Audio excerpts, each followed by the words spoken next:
La parole est à Madame Élodie Jacquier-Laforge.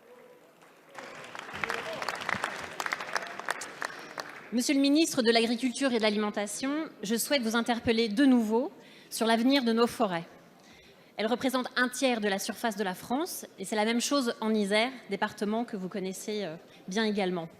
Elles sont un atout économique, mais également et avant tout un atout écologique. Elles sont le fruit du travail de nos ancêtres, car la forêt prend son temps et nous devons continuer à lui laisser ce temps.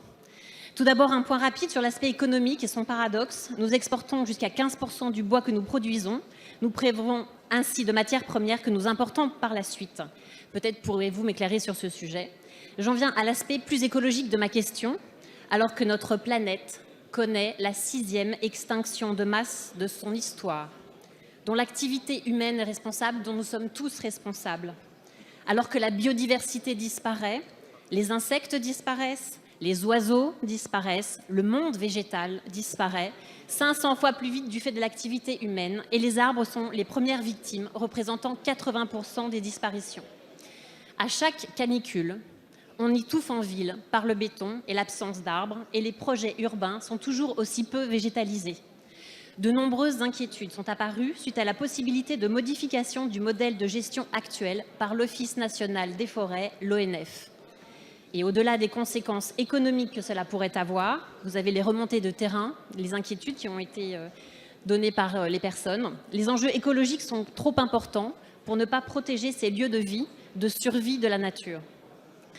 Pour pouvoir continuer à parcourir l'arbre, se mêler aux forêts, plonger au fond des terres pour renaître de l'argile, comme dans le poème d'André Chédid, quelle est l'ambition que nous avons pour préserver et protéger nos forêts? Suite aux dernières annonces du gouvernement, Monsieur le Ministre, quel est donc l'avenir de ces forêts? Je vous remercie. Merci, chers collègues. La parole est à Monsieur Didier Guillaume, ministre de l'Alimentation, de l'Agriculture et de la Forêt. Merci, Monsieur le Président, Mesdames et Messieurs les députés.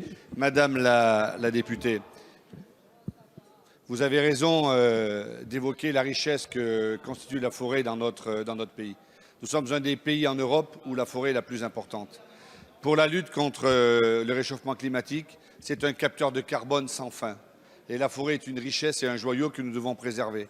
Or, notre forêt est gérée de façon différente par des communes, par l'ONF et par des particuliers. Notre forêt est morcelée et je pense que nous avons besoin d'une réflexion globale avec l'ensemble des acteurs forestiers, une réflexion globale sur l'agroforesterie et également sur la gestion durable de notre forêt parce que la gestion durable de la forêt française est vraiment indispensable. Vous posez des questions sur l'ONF. L'ONF est un joyau, c'est un organisme public qui a traversé beaucoup de difficultés financières, difficultés de gestion. Nous sommes en train de reprendre pied. Un audit vient d'être fait qui stipule que l'ONF doit rester un organisme public.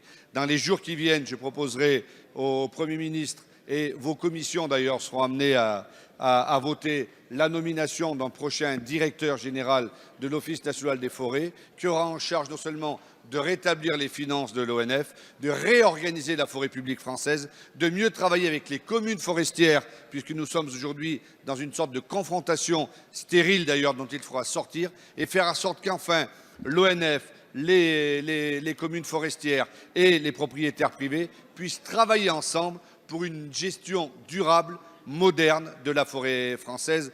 Vous avez raison, Madame la députée, d'avoir cité la poète André Chédid, mais c'est vrai qu'on entend un arbre tomber, on n'entend pas une forêt pousser. Continuons à faire pousser des forêts,